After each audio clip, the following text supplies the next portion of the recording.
الحمد لله رب العالمين والصلاة والسلام على سيد المرسلين محمد بن عبد الله الأمين وعلى آله الطيبين وأصحابه الغر الميامين ما اتصلت عين بنظر ووعت أذن بخبر وسلم تسليما كثيرا كثيرا أما بعد. 8ویں پارے کے اخیر میں انبیاء علیہم السلام کا ذکر چل رہا تھا اور اخیر میں قوم شعیب یعنی حضرت شعیب علیہ السلام کی قوم کا ذکر تھا. تو اب 9ویں پارے کے شروع میں بھی ابھی حضرت شعیب علیہ السلام کی قوم کا ہی ذکر چل رہا ہے کہ حضرت شعیب علیہ السلام کی قوم نے حضرت شعیب علیہ السلام اور ان کے ماننے والوں کو دھمکی دی. کون سی دھمکی دی؟ قال الملأ الذين استكبروا من قومه لنخرجنك يا شعيب والذين آمنوا معك من قريتنا أو لتعودن في ملتنا. کہ جو قوم کے سردار تھے، بڑے تھے، جو متکبرین تھے، انہوں نے حضرت شعیب علیہ السلام سے کہا لنخرجنك يا شعيب، اے شعیب ہم تمہیں اور تمہارے ماننے والوں کو ملک سے، شہر سے نکال دیں گے، یا پھر یہ کہ تم گھر واپسی کر لو یا ہمارے مذہب میں داخل ہو جاؤ. سیم وہی چیز جو یہاں کے مسلمانوں کو کہا جا رہا ہے اور انڈیا کے مسلمانوں کو جس طرح کی باتیں سننے کو ملتی ہیں کہ یا تو انڈیا چھوڑ کر چلے جاؤ یا گھر واپسی کرو. ٹھیک یہی معاملہ حضرت شعیب علیہ السلام کی قوم کے ساتھ بھی ہوا. یعنی ملک ہندوستان کے مسلمانوں کے ساتھ جو چیزیں ہو رہی ہیں یہ کوئی نئی چیز نہیں ہے، پچھلے مومنین کے ساتھ بھی ایسا ہو چکا ہے. تو حضرت شعیب علیہ السلام کی قوم نے انہیں کیا کہا؟ یا تو آپ ہمارے مذہب کو واپس اختیار کر لیجئے، اور آپ کو کے جو ماننے والے ہیں انہیں بھی چاہیے کہ ہمارے مذہب کو آپ اختیار کر لیں، یعنی گھر واپسی کر لیں، یا یہ کہ ہم تمہیں ملک سے نکال دیں گے، شہر سے نکال دیں گے. تو حضرت شعیب علیہ السلام اور مسلمانوں نے کیا کہا کہ ایسا کبھی نہیں ہو سکتا کہ ہم تمہارے مذہب کو اختیار کر لیں. بعد اس کے کہ اللہ تعالیٰ نے ہمیں گمراہی سے نجات دی ہے. ہم تو بت پرستی میں، شرک میں مبتلا تھے، لیکن اللہ تعالیٰ نے اپنے فضل سے شرک سے ہمیں نکالا اور ہدایت کی طرف اللہ نے ہمیں ہدایت دی ہے، اور ہدایت کی طرف اور روشنی کی طرف اللہ نے ہماری رہنمائی فرمائی ہے. تو ایسا کیسے ہو سکتا ہے کہ ہم تمہارے مذہب کو دوبارہ اختیار کر لیں؟ بہرحال ان کی قوم نے جو ہے ان کا انکار کیا، کرتے رہے، لیکن اللہ رب العالمین نے انہوں نے دعا کی کہ ربنا افتح بیننا وبین قومنا، کہ یا اللہ آپ ہمارے اور ہماری قوم کے درمیان آپ فیصلہ فرما دیجئے. تو اللہ تعالیٰ نے اپنے فیصلے سے، اپنے حکم کے مطابق ان کی قوم کو زلزلے کے ذریعے ختم کیا، اور اپنے گھروں میں وہ قوم جو ہے ان کی اوندھے پڑے رہ گئی. اللہ کے عذاب، اللہ تعالیٰ سے، اللہ کے نبی سے اور مسلمانوں سے ٹکرانے کا یہی انجام ہوتا ہے. اس کے بعد اللہ تعالیٰ نے ایک دستور بیان کیا کہ وما ارسلنا فی قریۃ من نبی الا اخذنا اہلها بالبأساء والضراء لعلهم يضرعون. کہ اللہ رب العالمین کی یہ سنت ہے، یہ طریقہ ہے کہ جب بھی کسی قوم میں اللہ نے نبی کو بھیجا ہے اور پھر اس نبی کا لوگوں نے انکار کیا، تو پھر اللہ تعالیٰ پہلے اس قوم کو فقر و فاقے میں اور مصیبتوں میں گھیر دیتا ہے اور اس سے آزماتا ہے، تاکہ شاید یہ اللہ کی طرف رجوع کر لیں ان پریشانیوں کی وجہ سے. لیکن جب دیکھتے ہیں اللہ تعالیٰ کہ نہیں، یہ رجوع نہیں کر رہے ہیں، ابھی بھی وہ اسی گمراہی میں مبتلا ہے، ابھی بھی انبیاء کو جھٹلا رہے ہیں، ابھی بھی انبیاء کی مخالفت کر رہے ہیں، تو اللہ تعالیٰ اب اس مصیبت کو ہٹا کر انہیں نعمتیں دیتا ہے اور اس میں مبتلا کرتا ہے، آزمائش میں ڈالتا ہے، طرح طرح کی نعمتیں دیتا ہے اور خوشحالی دے دیتا ہے کہ شاید اب شکر کر کے اللہ کی طرف لوٹیں. لیکن حال یہ ہوتا ہے کہ ایسی قوم اکثر کیا کرتی ہے کہ وہ یہ کہتی ہے کہ بھئی یہی تو زندگی ہے، زندگی کا یہی دستور ہے، کبھی تنگ حالی ہے، کبھی خوشحالی ہے، کبھی پریشانی ہے، کبھی مصیبت ہے اور کبھی خوشی ہے. ہمارے پچھلے آبا و اجداد کے ساتھ بھی ایسا ہی ہوا، ہمارے ساتھ بھی ہو رہا ہے، یہ کوئی خاص بات نہیں ہے. تو اللہ تعالیٰ جب دونوں طریقے سے انہیں آزما لیتا ہے، اس کے بعد بھی وہ کفر میں مبتلا ہوتے ہیں، تو فوراً اچانک اللہ کی طرف سے پکڑ آتی ہے، اچانک اللہ کی طرف سے پھر پکڑ آتی ہے ایسے لوگوں پر. اس لیے اللہ رب العالمین سے ہمیں بھی ڈرنا چاہیے کہ اگر ہمارے پاس نعمت ہے تو ہم یہ نہ سمجھیں، ہم سرکش نہ بنتے چلے جائیں کہ یہ نعمت ہم نے اپنے علم اور اپنی قدرت سے حاصل کی ہے اور کبھی یہ ختم نہیں ہونے والی، بلکہ اللہ سے ڈرتے رہنا چاہیے کہ یا اللہ اس نعمت کو خیر ہمارے لیے بنا، اس نعمت کو ہمیں عذاب کے طور پر اس نعمت کو ہمیں نہ عطا کر، بلکہ ہمیں اپنے دین پر عمل کرنے والا بنا. بہرحال اس کے بعد آیت نمبر 103 سے حضرت موسیٰ علیہ السلام کی جو داستان ہے اور جو واقعہ ہے فرعون کے ساتھ، اس کا ذکر شروع ہوتا ہے. یہاں پہ حضرت موسیٰ اور فرعون کے درمیان جو گفتگو ہوئی، جو مکالمہ ہوا، اس کا ذکر ہے. اور فرعون کا مقابلہ کس طرح حضرت موسیٰ علیہ الصلوۃ والسلام نے کیا، اور فرعون نے کس طرح ساحروں کو بلایا اور حضرت موسیٰ کے ساتھ مقابلہ کروایا، اور کس طرح ساحروں نے اپنی رسیوں کو سانپ بنا دیا اور حضرت موسیٰ علیہ الصلوۃ والسلام کے سامنے جو ہے سحر کیا، جادو کیا۔ پھر حضرت موسیٰ کو حکم ہوا کہ آپ اپنی لاٹھی کو پھینکیں، تو حضرت موسیٰ کی لاٹھی سانپ بن گئی، اور وہ ایسا سانپ کہ تمام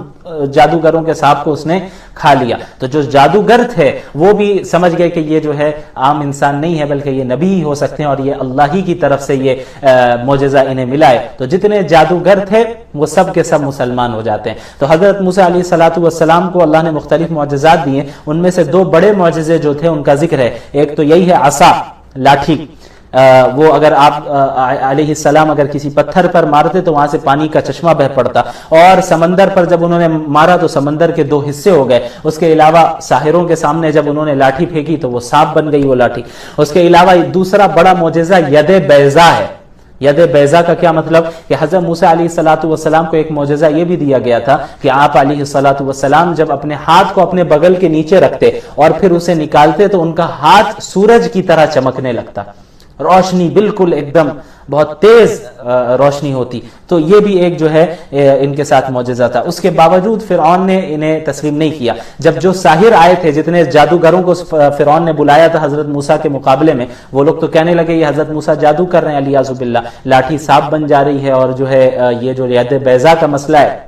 یہ جادو ہے، سحر ہے۔ تو فرعون نے یہ کہا کہ جو ہے ہم آپ کا مقابلہ کریں گے، اور جو بڑے بڑے جادوگر ہو سکتے تھے، میجیشینز ہو سکتے تھے، ان کو جو ہے دعوت دی فرعون نے کہ سب آئے اور مقابلہ کریں، اور اس کا بدلہ یہ ہوگا کہ اگر آپ جیت جائیں گے تو آپ ہمارے مقرب بن جائیں گے، قریبی ہو جائیں گے۔ تو میں نے جیسا کہ بتایا کہ جادوگر شکست کھا گئے، اور جتنے جادوگر تھے سب نے اسی وقت ایمان قبول کر لیا، سب سجدے پہ گر گئے کہ بھئی یہ جو حضرت موسیٰ نے کر کے دکھایا ہے، یہ ہم تو سحر کر رہے ہیں، جادو کر رہے ہیں، تو ہمیں تو معلوم ہے کہ کیا کیا ٹیکنیکس ہیں، لیکن یہ جو حضرت موسیٰ نے کیا ہے یہ جادو نہیں ہے، یہ سحر نہیں ہے، بلکہ یہ جو کہہ رہے ہیں کہ یہ اللہ کی طرف سے بھیجے ہوئے رسول ہے، یہ سچے پکے رسول ہی ہیں۔ تو فوراً تمام جادوگروں نے یہ اسلام قبول کر لیا۔ لیکن فرعون نے کہا کہ بھائی یہ تمہاری پہلے سے پلاننگ تھی، یہ موسیٰ کے ساتھ علیہ السلام کے ساتھ پہلے سے تمہاری سیٹنگ تھی کوئی، اور تم نے جو پوری پلاننگ کے ساتھ سب کچھ کیا ہے، اور اب آ کے تم اسلام قبول کر رہے ہو مجھے دھوکہ دینے کے لیے، لہٰذا میں تمہارے ہاتھ پیر کاٹ دوں گا۔ تو اس نے فرعون نے جادوگروں کو، جو جادوگر آئے تھے سارے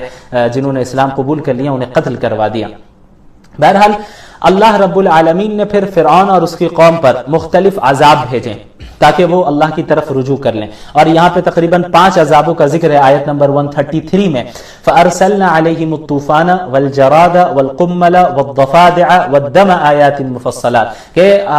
اللہ رب العالمین نے فرعون اور اس کی قوم پر طوفان کا عذاب بھیجا، ٹڈی دل کا عذاب بھیجا، جوؤں کا عذاب بھیجا، مینڈکوں کا عذاب بھیجا، اور خون کا عذاب بھیجا۔ اور یہ عذاب سارے ایک ساتھ نہیں آئے بلکہ ایک ایک کر کے، اور اس کی بھی ترتیب کیا ہوتی تھی اللہ نے یہ فرمایا، وَلَمَّا آیت نمبر 134 میں، وَلَمَّا وَقَعَ عَلَيْهِمُ الرِّجْزُ قَالُوا يَا مُوسَى ادْعُ لَنَا رَبَّكَ بِمَا عَهِدَ عِندَكَ لَئِن كَشَفْتَ عَنَّا الرِّجْزَ لَنُؤْمِنَنَّ لَكَ وَلَنُرْسِلَنَّ مَعَكَ بَنِي إِسْرَائِيلَ، کہ جب بھی ایک عذاب آتا، یہ جتنے بھی عذاب کا ذکر ہوا ہے اس میں سے کوئی بھی ایک عذاب آتا تو اب یہ لوگ کہنے لگتے حضرت موسیٰ علیہ السلام سے کہ بھئی ایسا ہے کہ آپ اپنے رب سے دعا کیجئے کہ یہ عذاب ختم ہو جائے، اگر یہ عذاب ہٹ جائے گا تو پھر ہم آپ پر ایمان لے آئیں گے اور بنی اسرائیل کو آپ کے حوالے کر دیں گے۔ تو اللہ تعالیٰ کے نبی حضرت موسیٰ دعا کرتے ہیں اور وہ عذاب ہٹتا، پھر یہ لوگ سرکشی میں آ جاتے اور پھر جو ہے حضرت موسیٰ کا انکار کرتے، تو پھر اللہ نے دوسرا عذاب بھیجا، پھر یہی کہتے کہ حضرت موسیٰ پھر دعا کیجئے، آپ دعا کریں اگر یہ عذاب ہٹے گا تو اب ایمان لے آئیں گے۔ تو 2 بار 3 بار 4 بار اس طرح وہ کرتے رہے۔ بہرحال پھر اللہ تعالیٰ نے حضرت موسیٰ علیہ السلام اور بنی اسرائیل کو فرعون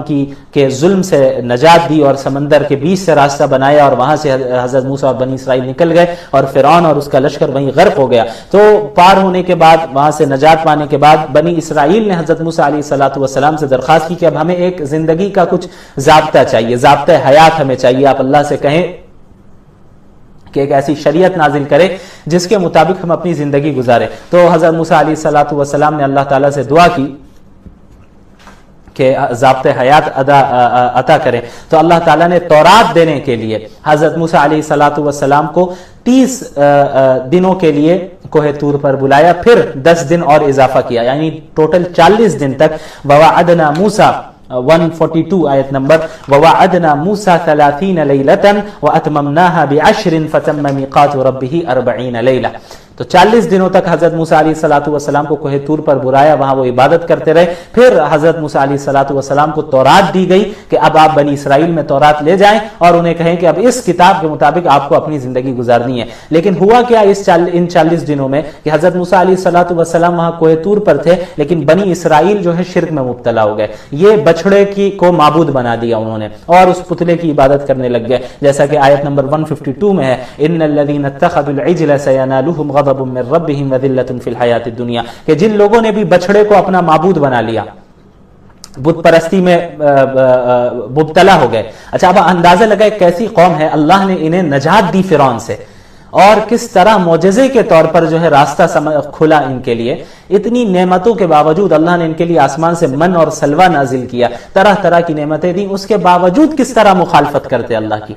یعنی بعض تو ایسے تھے جو ماننے والے تھے، لیکن ایک بڑی تعداد ایسی تھی جو سرکش تھی اور شرک میں مبتلا ہو گئی اور بچڑے کو معبود بنا لیا اور اس کی عبادت کرنے لگ گئے. تو اللہ نے فرمایا کہ جس نے بھی بچڑے کی عبادت میں جو بھی ملوث ہوا ہے، اس دنیا میں بھی جو ہے اسے ذلت اور اللہ کا غضب مل رہا ہے، اور آخرت میں تو عذاب ملنا ہی ہے اسے. اس کے بعد پھر اللہ کے نبی محمد رسول اللہ صلی اللہ علیہ وسلم کے ختم نبوت کا ذکر ہے کہ قل یا ایھا الناس انی رسول اللہ الیکم جميعا، اے اللہ کے نبی صلی اللہ علیہ وسلم آپ کہہ دیجئے کہ اے لوگوں، تمام انسانیت، انی رسول اللہ علیکم جميعا، میں تم سب کی طرف نبی بنا کر بھیجا گیا ہوں. محمد الرسول اللہ صلی اللہ علیہ وسلم جو آخری نبی ہیں، وہ خاص کسی عرب کے لیے نہیں بھیجے گئے، صرف کسی خاص ملک، کسی خاص شہر، کسی خاص خاندان، کسی خاص خطے اور علاقے کے لیے نہیں بھیجے گئے، بلکہ تمام عالمین کے لیے انہیں نبی بنا کر بھیجا گیا. یہ اللہ تعالیٰ نے یہی فرمایا، آپ کہہ دیجئے یا ایھا الناس، اے انسانوں، جتنے انسان ہیں، انی رسول اللہ علیکم جميعا، میں تم سب کی طرف نبی بنا کر بھیجا گیا ہوں، اور جنوں کے لیے بھی اللہ کے نبی صلی اللہ علیہ وسلم ہی آخری نبی ہے. اس کے بعد پھر اس کے ذکر کے بعد پھر حضرت موسیٰ علیہ الصلوۃ والسلام اور بنی اسرائیل کا ذکر ہوتا ہے کہ کس طرح بنی اسرائیل کو پیاس لگتی ہے اور پانی کا مطالبہ کرتے ہیں، تو اللہ حکم دیتے ہیں حضرت موسیٰ کو کہ آپ پتھر پر اپنے عصا سے، لاٹھی سے اس پر مارے، اللہ تعالیٰ وہاں سے پانی کے چشمے نکالے گا. تو یہ بھی معجزے کے طور پر وہ چیز باہر آتی ہے. بہرحال اس کے بعد پھر آیت نمبر 172 میں وَإِذْ أَخَذَ رَبُّكَ مِنْ بَنِي آدَمَ مِنْ ظُهُورِهِمْ ذُرِّيَّتَهُمْ وَأَشْهَدَهُمْ عَلَىٰ أَنفُسِهِمْ أَلَسْتُ بِرَبِّكُمْ. یہاں پہ ایک خاص معاہدے کا ذکر ہے جو اللہ تعالیٰ اور ہمارے درمیان ہوا تھا. یہ معاہدہ اس دنیا میں آنے سے پہلے ہوا تھا، ہمارا اس دنیا میں آنے سے پہلے ہوا تھا. اللہ رب العالمین نے قیامت تک جتنے لوگ آنے والے ہیں سب کی روحوں کو ایک جگہ جمع کیا. کیا کیا؟ سب کی روحوں کو ایک جگہ جمع کیا. اس میں میں بھی تھا اور آپ سب بھی تھے، آپ سب بھی وہاں موجود تھے. اور اللہ رب العالمین نے سب سے پوچھا الستو بربکم، کیا میں تمہارا رب نہیں ہوں؟ تو ہم سب نے کہا ہے قالوا بلا، کہ ہم اس بات کی گواہی دیتے ہیں کہ آپ ہی ہمارے رب ہیں. تو اب ظاہر ہے ہمیں تو وہ معاہدہ یاد نہیں ہے، یہ ہوا تھا بہت پہلے، یعنی اس دنیا میں آنے سے پہلے ہی، اور یہ روحوں کے ساتھ ہماری روحیں وہاں پہ تھی اور ہم سب نے جو ہے اس کا اقرار کیا. لیکن اب اس دنیا میں آنے کے بعد چونکہ وہ معاہدہ میں یاد نہیں ہے، تو اسی کی یاد دہانی کے لیے انبیاء علیہم الصلاۃ والسلام کا سلسلہ جاری کیا گیا. اللہ رب العالمین نے انبیاء علیہم الصلاۃ والسلام کو مبعوث فرمایا کہ وہ اس معاہدے کی یاد دہانی کرائے اور بتائیں کہ تم صرف ایک اللہ کی عبادت کا وعدہ کر کے آئے ہو اس دنیا میں، اور ایک اللہ ہی کی عبادت کرنی ہے اور اسی اللہ کی طرف تمہیں لوٹ کر جانا ہے. بہرحال اب ایک اور خاص واقعہ ہے، آیت نمبر 175 میں آئیے. وَاتْلُ عَلَيْهِمْ نَبَأَ الَّذِي آتَيْنَاهُ آيَاتِنَا فَانْسَلَخَ مِنْهَا فَأَتْبَعَهُ الشَّيْطَانُ فَكَانَ مِنَ الْغَاوِينَ. ایک شخص تھا بنی اسرائیل کا جس کا نام تھا بلعم بن باعورہ. وہ بہت بڑا عالم بھی تھا اور بہت عابد و زاہد بھی تھا، بہت عبادت کرتا، بہت علم رکھتا. اچھا، اس کی دعا اللہ تعالیٰ ریجیکٹ نہیں کرتا تھا، اس کی دعا بھی فوراً قبول ہو جایا کرتی تھی اس شخص کی. تو جب اللہ تعالیٰ نے حضرت موسیٰ علیہ الصلاۃ والسلام اور بنی اسرائیل کو حکم دیا کہ آپ قوم جبارین سے جا کر جنگ کریں، تو یہ جو قوم جبارین تھی، یہ قوم جن سے حضرت موسیٰ کی جنگ ہونے والی تھی، یہ آتی ہے یہ قوم بلعم بن باعورہ کے پاس، اور اس شخص سے کہتے ہیں یہ لوگ کہ آپ حضرت موسیٰ کے لیے بد دعا کریں اور مسلمانوں کے لیے بد دعا کریں کہ یہ لوگ ہار جائیں. کیوں آتے ہیں اس کے پاس؟ کیونکہ یہ ایسا شخص تھا، یہ معروف تھا کہ اس کی دعا ریجیکٹ نہیں ہوتی. یہ بد دعا بھی کر دے گا تو فوراً بد دعا لگ جائے گی، اور یہ بہت نیک ہے، عبادت گزار ہے، دیندار ہے. تو وہ جو دشمن قوم ہے وہ آتی ہے اس شخص کے پاس اور کہتے ہیں وہ لوگ کہ آپ حضرت موسیٰ کے لیے بد دعا کریں اور مسلمانوں کے لیے بد دعا کریں کہ وہ لوگ ہار جائیں. لیکن شروع میں یہ شخص منع کرتا ہے کہ حضرت موسیٰ نبی ہیں، ان کے ساتھ فرشتوں کی مدد ہے، اللہ کی مدد ہے، میں ان کے خلاف کیسے بد دعا کر سکتا ہوں؟ لیکن وہ جو دشمن قوم ہے وہ مسلسل وہ لوگ اس کو فورس کرتے رہتے ہیں، یہاں تک کہ رشوت دیتے ہیں، بھاری رقم بطور رشوت اس شخص کو دیتے ہیں، تو وہ جو ہے دنیا کی محبت میں پڑ جاتا ہے۔ تو اللہ نے جو مقام اس کو دیا تھا علم کے اعتبار سے، عمل کے اعتبار سے، عبادت کے اعتبار سے، دعا کی قبولیت کے اعتبار سے، وہ سب ایک طرف ہو گئی۔ اس نے کیا کیا؟ دنیا کی طرف چلا گیا، وہ رشوت کو اس نے قبول کر لیا، اور رشوت کو قبول کرنے کے بعد اس نے موسیٰ علیہ السلام کے لیے بد دعا دینے کی کوشش کی، تو جو الفاظ وہ حضرت موسیٰ اور مسلمانوں کے لیے نکالنے والا تھا یا نکال رہا تھا بد دعا کے الفاظ، وہ اس نے موسیٰ اور مسلمانوں کے علاوہ بجائے قوم جبارین کے لیے ہی وہ الفاظ نکل گئے، یعنی انہی کو بد دعا دے دی۔ تو کیا ہوا کہ ظاہر موسیٰ علیہ السلام اور مسلمان غالب آ گئے، لیکن یہ اللہ نے پھر اسے چھوڑا نہیں۔ یہ بلعم بن باورہ، یہ جو شخص تھا، یہ ہمارے لیے بڑے سبق کی بات ہے کہ اللہ نے اسے بہت بڑی نعمت دی، علم دیا، اپنی نشانیاں دی، اس مقام تک پہنچا دیا، اس کی دعا کبھی ریجیکٹ نہیں ہوتی، لیکن یہ کیا ہے؟ دنیا کی طرف مائل ہو گیا۔ تو اللہ تعالیٰ نے اس کی مثال کیسے دی ہے؟ فَمَثَلُهُ كَمَثَلِ الْكَلْبِ إِن تَحْمِلْ عَلَيْهِ يَلْهَثْ أَوْ تَتْرُكْهُ يَلْهَثْ۔ تو اس شخص کی مثال کتے کی مثال کی طرح ہے کہ اب آپ کتے کے اوپر کوئی بوجھ دیں تب بھی وہ ہاپتا رہے گا، کوئی بوجھ نہ دیں تب بھی جو ہے وہ ہاپتا ہی رہے گا کتا۔ تو اسی طرح اس شخص کی مثال ہے کہ اس کے پاس علم ہو تب بھی یہ جو ہے اپنے دین کو بیچ دے گا، علم نہ ہو تب بھی اپنے دین کو بیچ دے گا۔ تو سزا کے طور پر اس کی زبان بھی نکل آئی تھی سینے تک، اللہ رب العالمین نے اس کی اس طرح پکڑ کی اور اس کو اس منصب سے ختم کر دیا۔ تو اللہ تعالی ہم سب کی حفاظت فرمائے۔ اس لیے کبھی بھی اپنے علم پر، کبھی بھی اپنے عمل پر یا اپنی عبادت پر غرور نہیں ہونا چاہیے کہ ہو سکتا ہے کہ تمام چیزوں کے کرنے کے باوجود ایک وقت ایسا ہے کہ ہم گمراہ ہو جائے۔ اس لیے اللہ سے حفاظت کی دعا کرنی چاہیے کہ اور حسن خاتمہ کی دعا کرنی چاہیے کہ یا اللہ ہمیں ثابت قدم بھی رکھ دین پر اور استقامت بھی عطا فرما، اور موت تک ہمیں دین پر قائم رکھ۔ ایسا نہ ہو کہ موت سے پہلے ہم پھر جائیں، علیاذ باللہ۔ حدیث میں بھی آتا ہے کہ بہت سے ایسے لوگ ہیں جو زندگی بھر جنتیوں والا عمل کرتے رہتے ہیں، لیکن پھر آخر دور میں جہنمیوں والا عمل کرتے رہتے ہیں اور اسی کرنے لگ جاتے ہیں، اور اسی میں موت آ جاتی ہے اور جہنم میں داخل ہو جاتے ہیں۔ تو پچھلے اعمال ضائع ہو گئے۔ اس لیے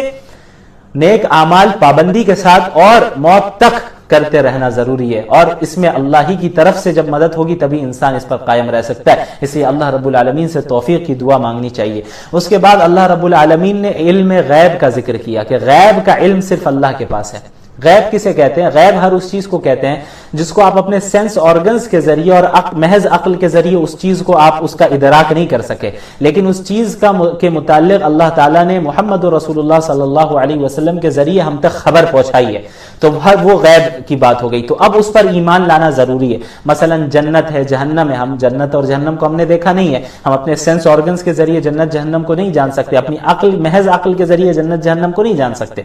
لیکن چونکہ اللہ کے نبی صلی اللہ علیہ وسلم پر وحی نازل ہوئی اور ہم انہیں سچا مانتے ہیں، سچا نبی مانتے ہیں، اور انہوں نے اس کی خبر دی ہے، تو اب اس پر غیب پر ایمان لانا ضروری ہے۔ تو غیب کا علم، مکمل علم غیب کا صرف اللہ کے پاس ہے۔ غیب کا مکمل علم، فیوچر میں کیا ہونے والا ہے اور ابھی پریزنٹ میں کہاں کیا کیا ہو رہا ہے، ساری چیزوں کا علم، یہ غیب کا علم ہے، یہ اللہ رب العالمین کے پاس ہے۔ اور اللہ تعالیٰ نے فرمایا قل، اے محمد صلی اللہ علیہ وسلم آپ کہہ دیجئے، لا املک لنفسی نفعا ولا ضرا، میں اپنے لیے بھی کوئی نفع اور نقصان کا مالک نہیں ہوں سوائے جو کہ اللہ چاہے، یعنی میرے کنٹرول میں کوئی غیب کی باتیں نہیں ہے، میرے پاس غیب کا علم نہیں ہے۔ وَلَوْ كُنْتُ عَالَمُ الْغَيْبِ، اگر مجھے غیب کا علم ہوتا، لَاسْتَكْثَرْتُ مِنَ الْخَيْرِ، تو پھر میں تو صرف خیر کی چیزیں ہی لیتا رہتا اپنے لیے۔ وَمَا مَسَّنِيَ السُّوءُ، اور مجھے تو کبھی کوئی نقصان ہی نہیں پہنچتا۔ اگر غیب کا علم ہوتا تو میں وہی کام کرتا جس سے مجھے خیر پہنچے اور نقصان نہ پہنچے، لیکن مجھے بھی دنیا میں تکلیفیں پہنچ رہی ہیں، مجھے بھی ستایا جا رہا ہے، مجھے بھی نقصان پہنچ رہا ہے، اس سے معلوم ہوا کہ میرے پاس کوئی غیب کا علم نہیں ہے۔ غیب کا علم صرف اللہ رب العالمین کے پاس ہے۔ پھر اس کے بعد آئے آیت نمبر 204 میں، اس میں قرآن کا ذکر ہے اور اس کا ادب جو کرنا ہے ہمیں، وہ کیا ہے؟ وَإِذَا قُرِئَ الْقُرْآنُ فَاسْتَمِعُوا لَهُ وَأَنصِتُوا لَعَلَّكُمْ تُرْحَمُونَ، کہ جب قرآن کریم کی تلاوت کی جائے تو غور سے سنو اور خاموش رہو، لَعَلَّكُمْ تُرْحَمُونَ، تاکہ تم پر رحم کیا جائے۔ تو ہمیں معلوم ہوا کہ قرآن کریم جب کہیں اس کی تلاوت ہو رہی ہو اور آپ موجود ہو، یا قرآن کو آپ موبائل میں لگا کر سن رہے ہیں تلاوت کو، یا گھر میں آپ نے لگایا، تو ایسا نہ ہو کہ آپ لگا کر چھوڑ دیا آپ نے اور اپنے کام میں مصروف ہیں۔ قرآن اس لیے نہیں ہے، بلکہ قرآن اگر آپ چلا رہے ہیں، اس کی تلاوت سن رہے ہیں، چاہے موبائل میں ہو یا کوئی شخص تلاوت کر رہا ہے، تو اسے سنو، چپ بھی رہو اور خاموشی کے ساتھ جو ہے غور سے اس کو سنو، پھر اس سے اللہ رب العالمین جو ہے رحمت نازل فرماتا ہے۔ بہرحال اس کے بعد سورۃ الانفال کی ابتدا ہوتی ہے۔ انفال نفل کی جمع ہے، نفل کا پلورل فارم ہے انفال۔ نفل کہتے ہیں کسی بھی زائد چیز کو، ایکسٹرا چیز کو، ٹھیک ہے، اس کو ایکسٹرا کو کیا کہتے ہیں؟ نفل۔ نوافل جو ہم پڑھتے ہیں، نفل نماز، اس کو بھی نفل اسی لیے کہا جاتا ہے کہ وہ فرائض کے علاوہ ایکسٹرا ہیں، زائد ہیں، یعنی جو فرائض ہیں وہ تو انسانوں کے، مسلمانوں کے لیے جو ہے فرض ہے، اور ایکسٹرا جب آپ نماز نوافل پڑھ رہے ہیں تو وہ فرض نہیں ہے آپ کے اوپر، اپنی طرف سے آپ زیادہ نیکی حاصل کرنے کے لیے اس کو آپ پڑھ رہے ہیں، اس کو ایکسٹرا نمازیں پڑھ رہے ہیں، اس کو نفل کہا جاتا ہے۔ اسی طرح یہاں پر انفال سے مراد وہ ہے، یعنی وہ مال غنیمت ہے جو میدان جنگ میں فتح حاصل ہونے کے بعد حاصل ہوتا ہے۔ وہ جو جنگ ہو رہی ہے اور مسلمان یا کوئی بھی غالب آ جائے ایک دوسرے پر، تو اب جو قوم شکست کھا گئی ہے، جو دشمن آپ کا شکست کھا چکا ہے، اس کے جو سامان میدان میں رہ گئے ہیں، تو ظاہر ہے جو جیتا وہی اسی کو حاصل ہوگا، تو اب جو چیزیں حاصل ہو رہی ہیں اسے مال غنیمت کہتے ہیں۔ تو یسألونک عن الانفال قل الانفال للہ والرسول فاتقوا اللہ واصلحوا ذات بینکم۔ غزوہ بدر کے بعد مال غنیمت کی تقسیم میں صحابہ کرام کے درمیان کچھ اختلاف ہو گیا، تو یہ آیت نازل ہوئی کہ کہا گیا کہ یہ آپ سے انفال کے بارے میں، مال غنیمت کے بارے میں پوچھ رہے ہیں، آپ کہہ دیجئے انفال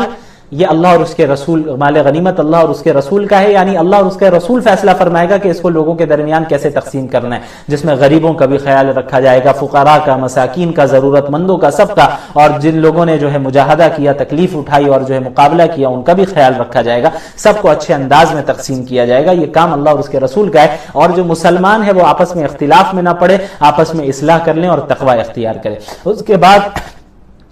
مومنین کے اوصاف، مومنین کی صفات، مومنین کی کوالٹیز کا ذکر ہے۔ انما المؤمنون الذین اذا ذکر اللہ وجلت قلوبهم، کہ جو مومنین ہوتے ہیں وہ ہیں کہ جب اللہ کا ذکر کیا جاتا ہے ان کے سامنے، اللہ کا نام لیا جاتا ہے، وجلت قلوبهم، ان کے دل دہل جاتے ہیں، اللہ کا خوف پیدا ہو جاتا ہے۔ وَإِذَا تُلِيَتْ عَلَيْهِمْ آيَاتُهُ، اور جب اللہ کی آیتیں ان پر پڑھی جاتی ہیں ان کے سامنے، زَادَتْهُمْ ایمانا، تو ان کے ایمان میں اضافہ ہو جاتا ہے، یہ مومنین ہیں۔ وَعَلَىٰ رَبِّهِمْ يَتَوَكَّلُونَ، اور وہ اپنے رب پر توکل کرتے ہیں۔ توکل کسے کہتے ہیں؟ کہ دنیاوی اسباب کو اختیار کرنے کے بعد یا کرتے ہوئے اللہ رب العالمین پر بھروسہ کرنا، کہ ہم نے اسباب تو اختیار کر لیا، لیکن اب اصل جو ان اسباب میں تاثیر پیدا کرنے والا ہے وہ اللہ رب العالمین ہے، تو اللہ پر بھروسہ کرنا۔ تو اسباب کو اختیار کرتے ہوئے اللہ پر بھروسہ کرنے کو ہی توکل کہتے ہیں۔ اسباب کو چھوڑ کر اللہ پر بھروسہ کرنے کے لیے کوئی بیٹھ جائے تو یہ توکل نہیں ہے، یہ تو تعطل ہے۔ تو شریعت تعطل کی قائل نہیں ہے بلکہ توکل کی قائل ہے۔ اسلام نے ہمیں توکل کرنا سکھایا، یعنی ہم دنیا میں ہیں، یہ دارالاسباب ہے، یہاں اسباب اختیار کرنے ہوں گے ہمیں، اسباب اختیار کرتے ہوئے، لیکن اصل نظر اللہ پر ہونی چاہیے کہ اللہ رب العالمین جب چاہے گا تبھی ہوگا۔ اس کے بعد آیت نمبر 5 سے سورہ انفال کی غزوہ بدر کا ذکر ہے تفصیل کے ساتھ، کہ کس طرح مسلمانوں اور مشرکین مکہ کے درمیان جنگ ہوئی، اور یہ اسلام کی پہلی سب سے بڑی جنگ تھی۔ 15 سال تک مسلمانوں کو ظلم سہنا پڑا، زیادتی سہنی پڑی، اور طرح طرح کی تکلیفیں پہنچاتے رہے مشرکین۔ ہجرت کر کے اب مکہ سے نکل گئے تو ہجرت کرنے بھی نہیں دے رہے تھے وہ لوگ، چھپ چھپ کر ہجرت کرنا پڑا مسلمانوں کو۔ مدینہ پہنچ گئے تو بھائی اب یہاں پہ تو سکون سے رہنے دیتے، لیکن یہاں بھی مشرکین مکہ نے سکون سے رہنے نہیں دیا، بلکہ مکہ المکرمہ سے چھیڑ چھاڑ کرتے رہے۔ بعض افراد کو بھیجتے مدینے کے ارد گرد میں، کسی کو قتل کر کے آ جاتے، کچھ نقصان پہنچا کے آ جاتے، یہاں تک کہ یہ موقع آیا کہ اب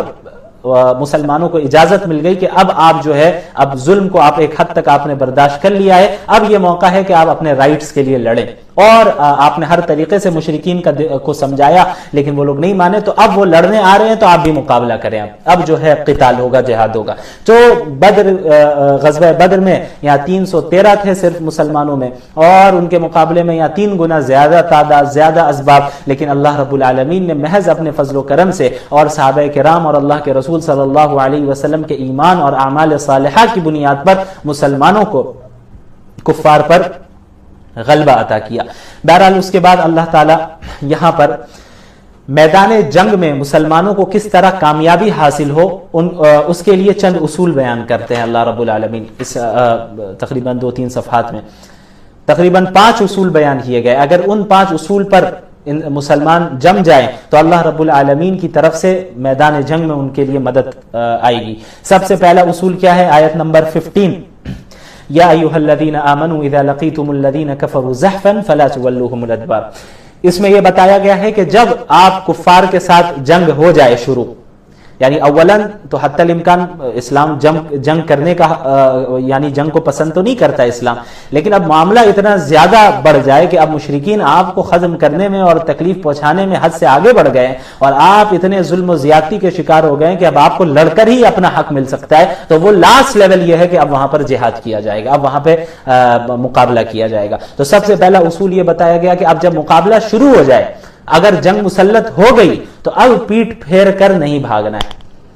اب کوئی بھاگنا نہیں ہے، یعنی اب لڑنا ہے۔ یا تو غالب آ جاؤ گے اسی دنیا میں تو یہی فائدہ ہے تمہارے لیے کہ اس دنیا میں غالب آ گئے، اور اگر مر گئے جنگ کرتے کرتے تو شہید ہو جاؤ گے، اور شہادت سے بڑا مرتبہ اور کیا ہو سکتا ہے ایک عام مسلمان کے لیے۔ تو دونوں حالت میں مسلمان کے لیے بھلائی ہے، اگر وہ لڑتے لڑتے جو ہے مر جاتا ہے تو شہید ہو جائے گا، اور اگر نہیں مرتا ہے غالب آ جاتا ہے تو پھر اس دنیا کی بھی فتح اسے مل جائے گی۔ بہرحال تو سب سے پہلا اصول یہ بتایا کہ جب جنگ شروع ہو جائے تو اب لڑنا نہیں، اب بھاگنا نہیں ہے، اب پیٹ